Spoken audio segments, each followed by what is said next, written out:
Okay, Angel, your watch is all finished. It's nice and shiny and beautiful, just like I, knew it would be.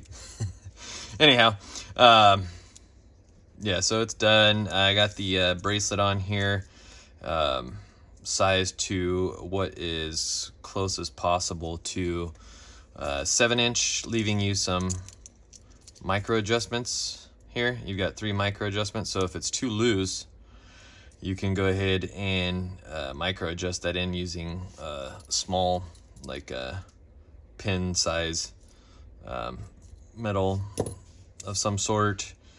That'll make it tighter. If it's too loose, you have the extra links, of course, here, which you can use a small screwdriver, like what's used for eyeglasses, to unscrew here and here, and then insert a link. You'll want to insert it on whatever is the shortest size, but I've got it sized right now, like I said, as close as I can to 7, with the clasp being in the middle so that both sides of the bracelet are even, which is how you want the bracelet to always be.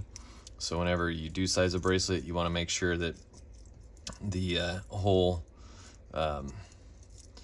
flat part of the clasp is centered on the bottom of the wrist, and that the both sides of the bracelet are even. Anyhow, the bezel action is nice and smooth and buttery on this. What else can I go over with you here on it? Oh, for setting it, so I don't know if you're familiar with how these work. Basically unscrew the crown, and as soon as you're unscrew the crown and turn this clockwise away from you, that will be the manual winding function. It also winds off the motion of your wrist. There's a rotor that'll spin in there. You can hear it if you hold it up to your ear. Spin the watch, or shake the watch. They call that the Seiko shuffle. Anyhow, that'll be constantly winding as you wear the watch. But you can manual wind. Usually to get it started, if it's completely dead, you'll want to give it at least 20 turns to get it going, and then put it on the wrist, wear it. If you're not wearing the watch and it's at a full wind, when you take it off your wrist, the watch will have power in the mainspring that'll last about 30 to 38 hours roughly. If you don't wear the watch and it doesn't have a full wind, and you take it off and leave it overnight, you're more than likely probably going to have to set the time again the next day, which is why typically these watches are usually worn all the time, or pulled out occasionally and manually wind them to keep them going. Some people get automatic watch winders, but I tend to not like those, due to the fact that it's like an engine on your car. If you left it running all the time, you're going to wear out the mechanical components. So therefore, why would you want to leave your watch on a watch winder all the time when you're not wearing it? It just shortens the life of the watch that you're not actually getting to have it on your wrist. Okay, so that's the winding function. If you were to go ahead and pull this out to the first click, that gives you the ability to change if you rotate it in towards you, to change the date function. And then if you rotate it away from you, that is the day function. You'll see that when you do one click on it, it's going to get stuck between the two dates. That's because it takes a little while to catch up as it's turning over midnight. So as it goes over midnight, it'll start the beginning of the day that it's going to fall on, and then when it goes about an hour, 2 hours in, then it'll eventually fall into the complete window, and you'll see the full date. So don't think that there's something wrong with the watch when you see that. That's just the way that it's designed.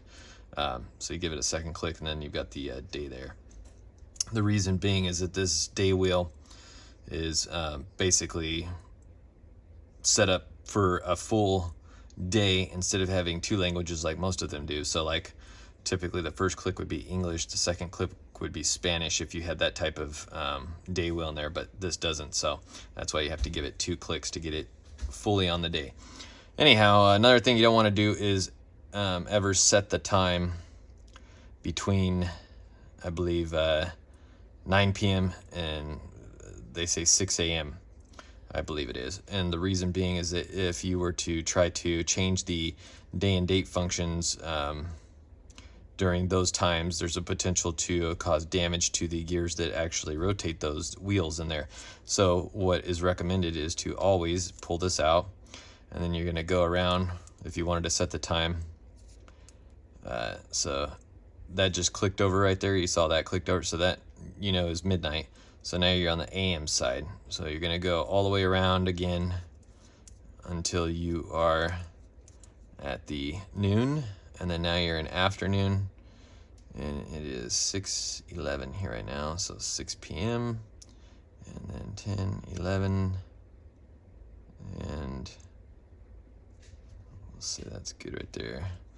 You could, being that this has hacking and hand winding function, so now the time is actually 6:12 and 10 seconds according to my digital clock right there. So I could set this at 6:12, put it right in the middle since the second hand is pretty much at the 30, and then just wait until I see that the time is going to fall at 6:12 and 30 seconds, actually 28 seconds, or 29 I mean. So boom, now it's set precisely with my digital clock, and then push that in all the way, pull it back out to the first click. Now you can rotate this to the correct day. So Sunday, and then rotate it towards you. And what is today, the 26th, I believe? So boom, now the time is set. Now to push this in and screw down the crown, you want to push it all the way in until you feel it seat against the tube.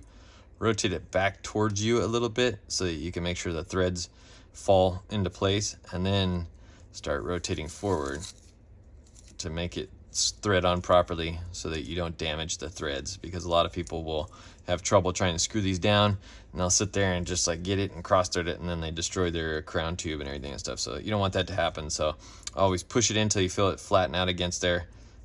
Hold that pressure against it back towards you so the threads seat, and then start screwing it in, holding that pressure on it, and you'll be good. But anyhow, so you got your solid case back on there, still got the protective film on there. Screw down crown with your S on the side, bezel. I don't know what else to go over with you. You've got these drilled lugs. That's for if you want to remove the bracelet, you can put the little, you know, metal pin in there to pop that out without going on the backside here and scratching it like a lot of people do trying to remove it. But there it is, that's your watch. Once you go ahead and send the remaining balance over, I'll get this packaged up and shipped out to you. Just go ahead and review the emails and do the remaining balance like you did the initial payment, and then send me an email stating that's been done so I can check, and also include your address in with that if you haven't already sent that to me. And that way I can get this packaged up and get you a tracking number, hopefully before the end of the night. All right, hope that helps. Thanks, I appreciate your business, and I hope you enjoy your watch. I think you'll really like it and be really satisfied with it. If you have any questions, you know how to get a hold of me. All right, thank you.